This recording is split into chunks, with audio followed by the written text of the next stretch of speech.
Pinagpalang umaga po sa ating lahat. Para sa ating pangaraw-araw na talata, tayo ngayon ay nasa Genesis Kapitulo 5, versikulo 18 hanggang 20. Si Jared ay 162 taon nang maging anak niya si Enoch.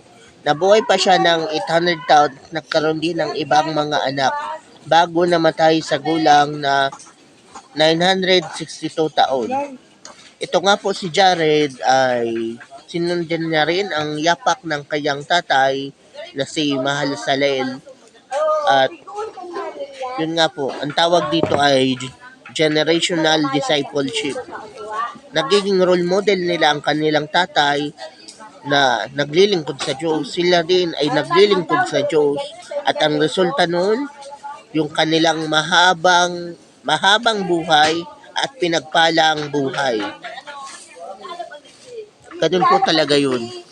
Kapag ikaw ay sumusunod sa Diyos, sa lahat ng ginagawa mo, ang mga anak mo, gagayahin ka. At habang tumatagal, dumating man ang panahon na sila rin ay nagkaroon na rin ng anak, gagayahin din sila ng anak nila. So, yun po, nagiging ayun na cycle. Nagiging cycle na, nagiging parte na ng kanilang buhay, naging naturalesa nila ang maglingkod sa Diyos.